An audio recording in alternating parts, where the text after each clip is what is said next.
One number from the new IHL Group retail study: profit winners, 555% more likely than their competitors to have buy online, pickup in store fully optimized. That's not a small competitive advantage. That's a single biggest capability gap in the whole study. And only 18% of retailers across the industry have actually solved for it. Today on the Data Blades podcast, Greg Buzek of IHL on the connected supply chain, why returns are the next AI battleground, and the infrastructure decision quietly separating winners from everybody else.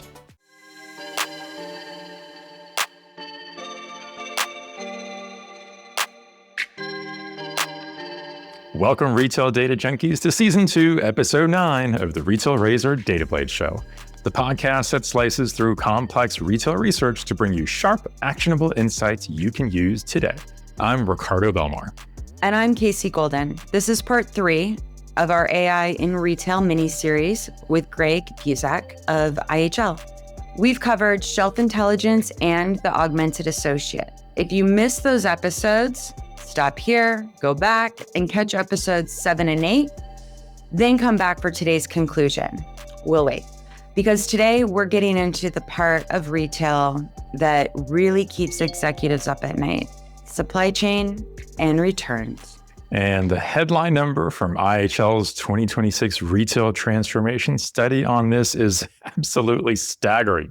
Profit winners are, get this, 555% more likely than profit laggards to be fully optimized for buy online, pickup in store. That's not a marginal gap. That's like the single largest capability difference between winners and laggards in the whole study.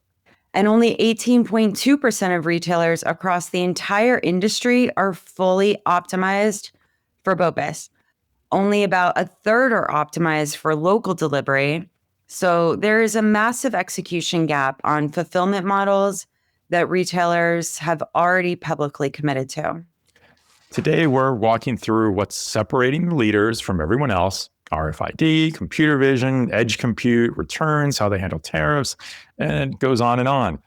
And as you'd expect at this point in the series, there's one thing that keeps showing up as the deciding factor, but I won't spoil it just yet.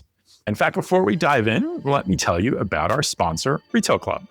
Join 2,000 retail leaders at the Retail Club AI Festival, September 22nd to 24th in Huntington Beach. Dive deep into how AI is reshaping retail while soaking up the sun at a fully outdoor beachside venue.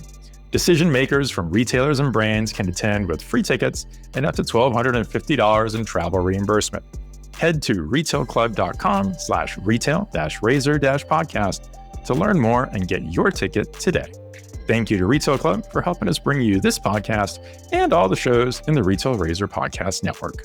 Before we dive in with Greg, we have a simple ask for you. Call it the audience tax. If you are enjoying the show, please hit us with a 5-star rating and drop a short review on Apple Podcasts, Spotify, Good Pods, or wherever you're listening. And don't forget to like and subscribe on our YouTube channel so you never miss an episode. It really helps us grow the show. And remember to check out the other shows in the Retail Razor Podcast Network: The Retail Razor Show, Retail Transformers, and Blade to Greatness. If you haven't already, you'll find them all in your favorite podcast app or on your favorite YouTube channel. So let's raise our data blades and welcome back Greg Buzek, president and founder of IHL Group, to the show for the third and final part of our AI and Retail mini-series.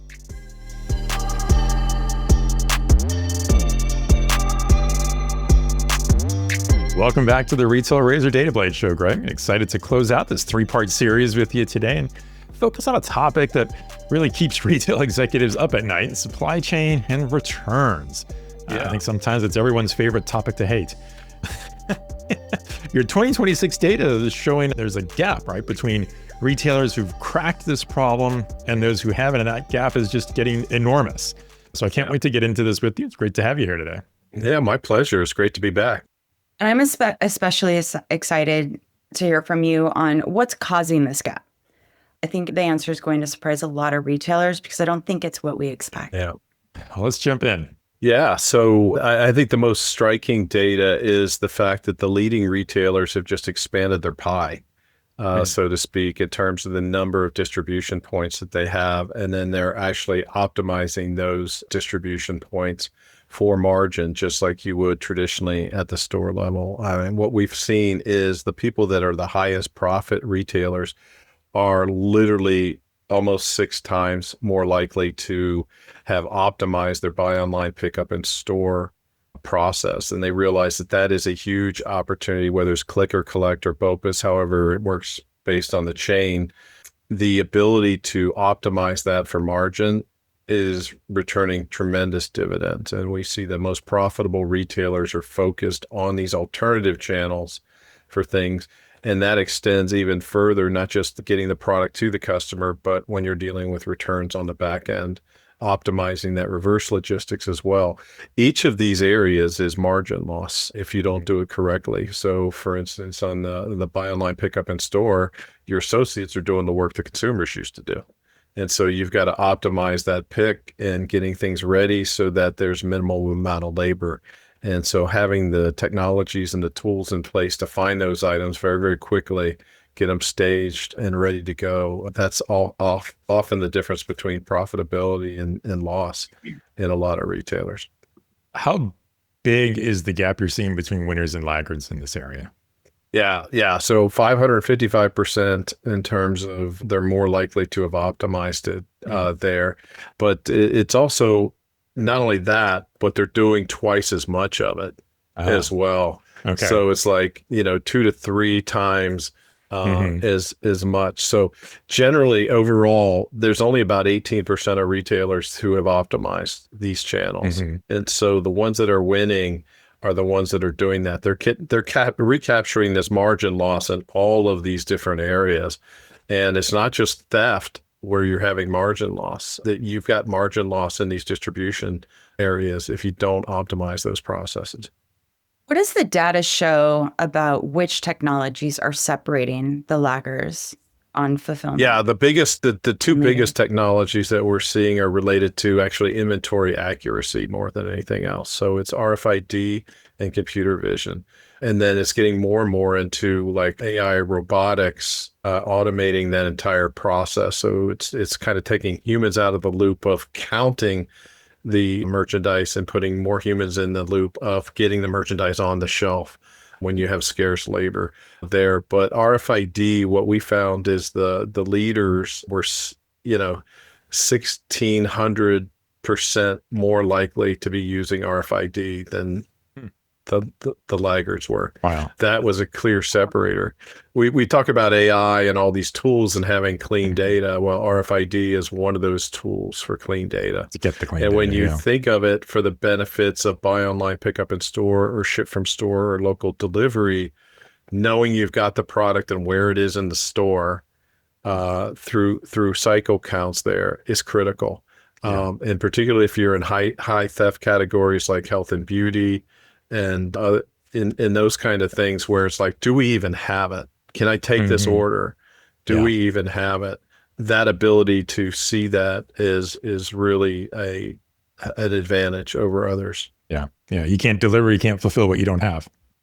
Right. So if you think of it as like, hey, I want to do a click and collect or a local delivery order. You that retailer at that time is telling you they can deliver it within a certain amount of period of time. Let's say it's, hey, you can have it today or at a window at 4:00 today.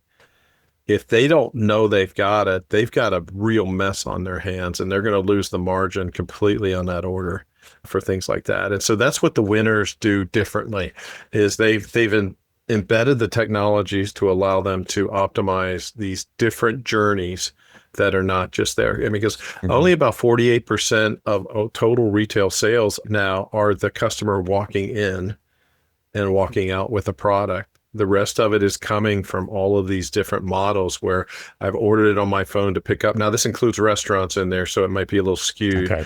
But it's certainly, that's about a 50-50 for fashion right now. But where it's like groceries, where it's not quite at that level yet. But if you look at it overall, it's about 48% of transactions are now walk-in store. which means 52% are in this other area that you haven't optimized in most cases.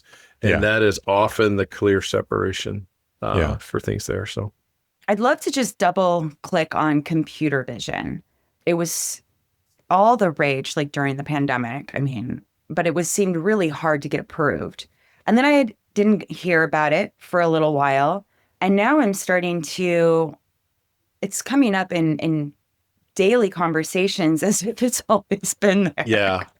What am I missing? Well, computer vision has a wide variety of use cases. So if we look at it from the supply chain, it's complementary to RFID. RFID doesn't do as well with metals and liquids and things like that, where computer vision doesn't have that problem, but computer vision can't see behind things.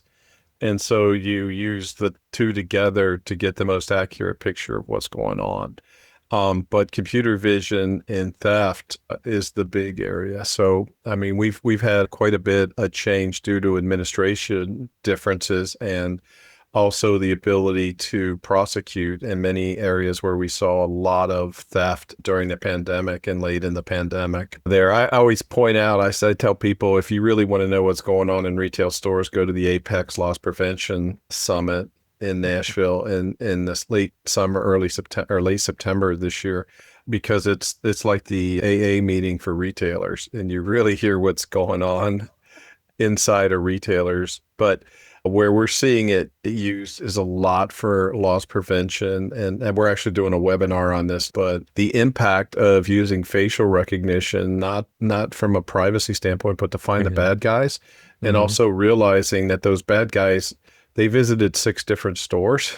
The normal consumer doesn't go to 6 of your stores, but you can find those people if you leverage that technology, and it is dramatic in terms of the impact on the losses and the reduction of losses, because that organized retail crime chain there, or the guys that have a team and they stake out the stores in different places and they're going to fake a slip and fall type of situation, you're able to sniff that out using those kind of technologies for loss prevention.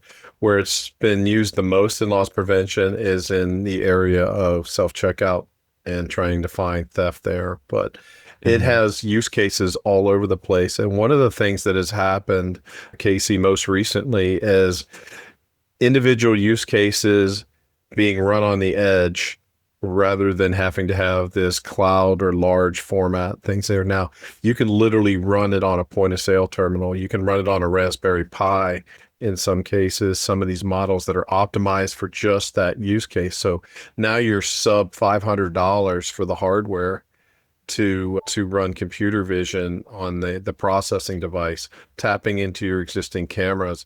That cost differential is opening the door to so many more uses of what's going on. Interesting. Wow. How is edge computing tied into this?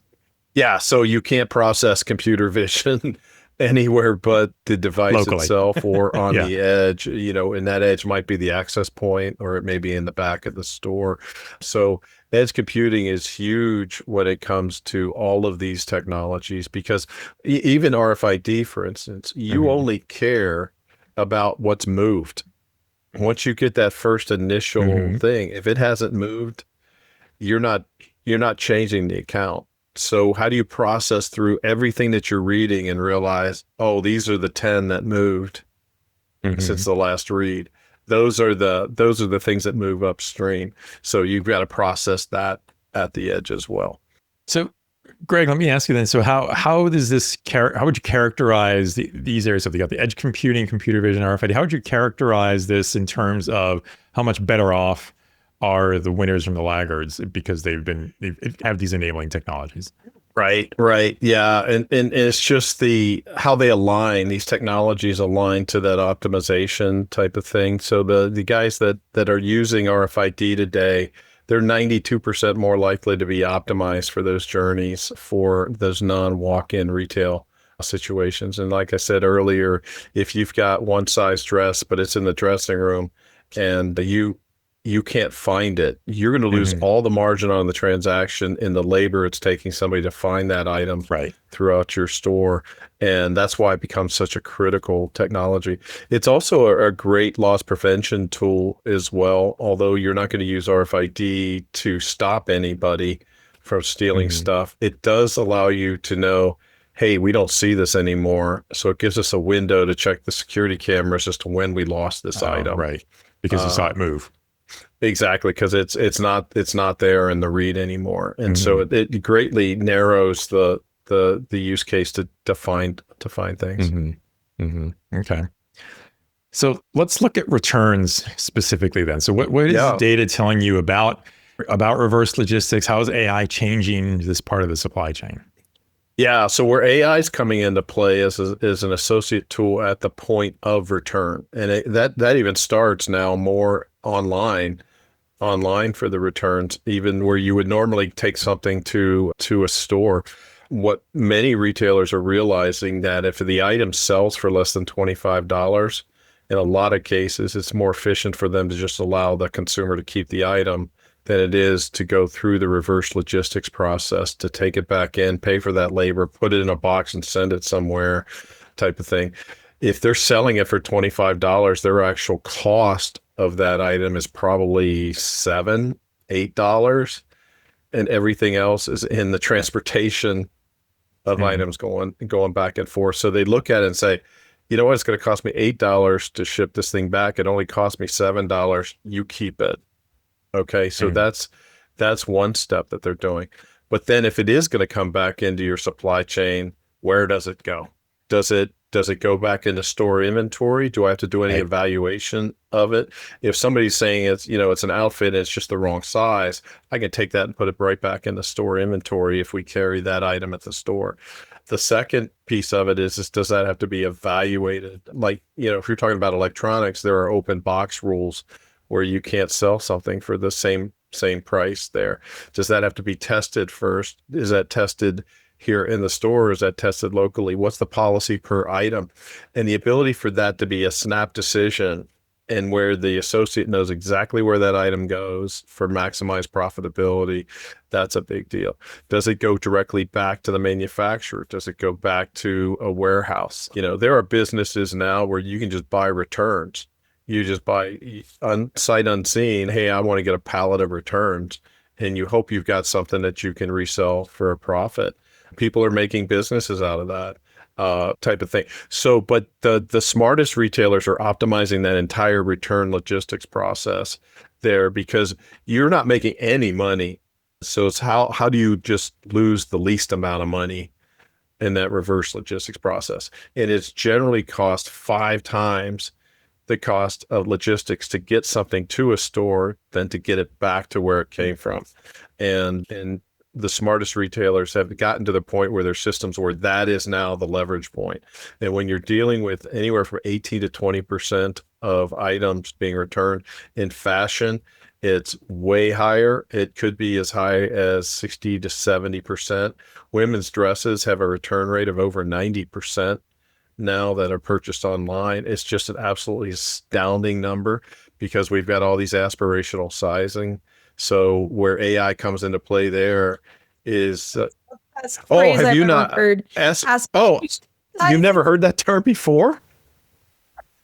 No, vanity sizing, but aspirational. Yeah, both vanity sizing, aspirational size is the same thing. But we've trained the customer to hey, you're a smaller size at our store. Well, that's a disaster for online purchases. Yeah. For returns. So oh my God, that's great. Yeah, I just we got these GLP-1s now, man. That whole opportunity is I'm going to be that size smaller, coming soon. Well, now there's nothing to wear, right? Every human being has done it. They've got something that was given to them as a gift or whatever. It's one size smaller than they really are, and they keep it in the closet because someday I'm going to fit into Someday's that gonna item. fit. Yeah. Someday it's going to fit. Oh, I had. You've got a whole closet. Yeah, I have two beautiful dresses that are every summer they get hung out on top of the closet because one day. I'm going to get one I'll night tell in. you a funny story. I bought years ago, I got to go to Pebble Beach for some event, and I bought the golf shirt knowing it was too small for me. And I finally lost the weight to where it was a ridiculously priced golf shirt from the pro shop. I finally got to wear it. I got to wear it one time because it got destroyed. I don't know if I spilled something on it or I went to iron it and it just put a big hole in it or whatever. I was just like, oh, but we've all done it. We've all done it, Yeah. and because we've trained the consumer, whether it's vanity sizes or aspirational sizes, particularly in women's clothing, it's an absolute disaster. Yeah. And people are losing their shirts if they're not optimizing that return process, because the typical shopper today buys 2 or buys 3, returns 2 in that environment. So true fit technology with AI is a huge opportunity. And then changing return policies to where if you don't use the true fit, you're paying for the return. Those can be, it's a little gutsy to do that, but those are things that the smartest retailers are deploying to not lose those margins. Yeah. So how do RFID and computer vision factor into this side of the equation like it did for enabling the inventory management? Yeah. So, well, a lot of different ways. Is this a knockoff? Is this literally a product that's ever been in our supply chain? You see it more with packaged goods, where somebody will steal something from Target and try to return it to Walmart, or vice versa. But you're seeing it a lot in fashion and luxury goods, where the duplicates or the knockoffs are being returned, and they simply just steal the tag, or they try to do all kinds of different things to push that back. There's a funny anecdote with, when you think of loss prevention overall, there was, I think it was Sensormatic. They took people with backpacks, and in the backpacks were RFID readers, and they went to this black store, so to speak, black ops store. It was under a barbershop in Brooklyn. And what they found is there was an entire Macy's store worth of merchandise stolen underneath the store, and they found it with RFID. So these technologies are being used to recover margin in a lot of different ways. And what's fascinating when it comes to returns, there's the return fraud piece of it, but it's also that, hey, can I get this? If it is legit, it is a product that we offer, can I get this back into sales automatically? And if so, maybe I carry it, but I don't carry it at this store. Can I get this in a situation where the next order that comes in online, I'm shipping from here, from this store, so that I'm not shipping it to a warehouse and then shipping it out. So I'm only doing one of the shipping opportunities there. So that's a way in which RFID in particular is being used there. We're also seeing RFID being used for the sizing mirrors there. So at NRF, I saw one vendor that has, you take the products into the dressing room there, and the RFID will take a virtual picture of it. It basically creates a virtual picture of that into a smart mirror and shows you what this looks on you. And then as a result of this, it's like, oh, this one's a little too tight. This is a little too big. Do you want an associate to bring you another one that matches that? And it actually alerts the associate there. So that's fashion. But when it comes to the returns side of things, it's do we put it back into inventory? Are we cataloging that back into inventory? Was this bought at our store? Was it ever in our supply chain? The thing about RFID is there's a unique item number to each thing. So you can actually match it up with computer vision and say, hey, we've got a tag that says it's one thing. Does it match what the source product is for it? So all of those are different use cases for RFID in particular. RFID is the second most powerful technology we've seen deployed in retailers. The first was that had the highest impact on returns. On retail returns, not return of merchandise, but just overall return on investment. The second, that was RFID. The first one was tablets for managers to get them out from behind a back wall and to be able to do more things on the store. That's the only technology that was ever more compelling from a return on investment than RFID. Yeah. And do you see a big gap in terms of, when you look at winners versus laggards and having done this? Yeah, no, without question, the winners when it comes to leveraging RFID. So the sales winners, the people that grew their sales 10% or more, were literally 160 times more likely to be using RFID. Oh. And overall, there's only about 20% of the market that uses it today. But those winners are far more likely to be using That's a it. clear And now we're seeing differentiator. RFID for checkout, particularly in fashion. It's just so easy.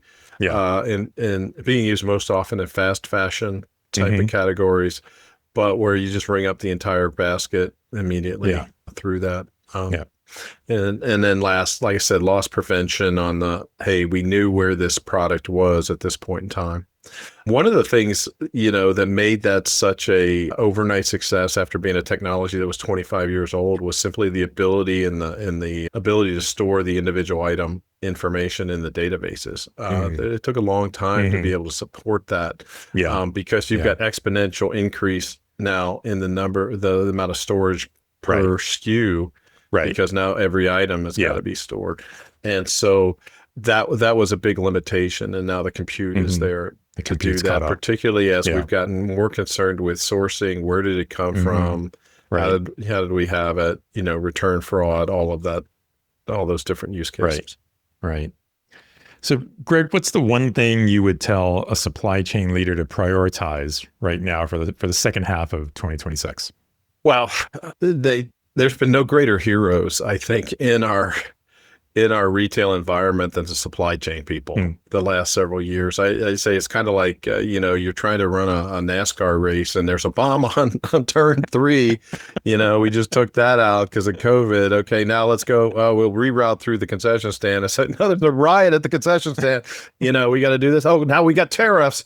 Okay. And it's a continual process. I don't know if I can give them one answer to what technology to deploy, because it's going to be dependent on where you are today.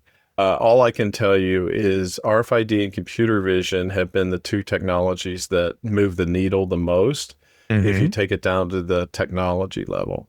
But you may have more remedial things to do, or you may already been using those technologies. What we've seen is it's generally hey, we need to get to a single version of the truth of our data as to what we're using, one system of record, whether that's an order management system or whatever. Then we layer on the RFID and the computer vision to make sure that's accurate. And then as we optimize those customer journeys related to the supply chain, that piece becomes a third. Then I think in parallel, we start doing the reverse logistics, and then the distribution optimization of trucks and things like that. Those are areas where margin is being lost today that is being replaced. So everybody's at a different stage. There is a logical step through this. The two technologies that we track, though, are RFID and computer vision that are in order management. Those are the three technologies that are separating the winners from the losers the greatest as they go through. And then those tweaks now being the reverse logistics process of things for those people that are already performing with the RFID and the computer vision and all that front loading supply chain, and they've optimized that. Now that reverse supply chain is the key area. So that would be my primary recommendation, is find out where you are in the chain. But it really comes down to that clean data. Do you have good data to begin with? Do you have a single version of the truth so you can work from there and then build? Greg, thanks again for joining us today for this 3-part series on 3 very important topics. It's a fantastic topic on connecting store associates for the win, supply chain. Very much appreciate. My pleasure. It's great to be with you guys, as always. Thanks for the opportunity. Thanks again, Greg. This has been such an eye-opening series and so incredibly well backed by all the research data that you have, which I hope everybody's been taking notes as they've been listening and watching these 3 episodes. We covered a lot, going all the way back to shelf intelligence in the first one, and as Casey mentioned, augmenting associates, and now our supply chain. And returns discussion. AI has a massive impact when it's done right and with the right foundation, as you've highlighted multiple times here. I just can't thank you enough for all the details. Pleasure. Thank you. We're wrapped.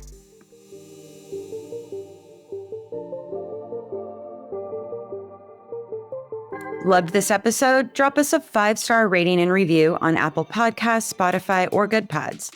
And if you're watching on YouTube, like and subscribe before you go. I'm Casey Golden. Follow us on LinkedIn, Blue Sky, Threads, and Instagram, and subscribe to our Substack for highlights and bonus content. For transcripts and guest info, visit retailrazor.com. I'm Ricardo Belmar. Thanks for joining us on the Retail Razor Data Blades, part of the Retail Razor Podcast Network. Until next time, stay sharp, be data-driven, and harness AI. This is the Retail Razor Data Blades.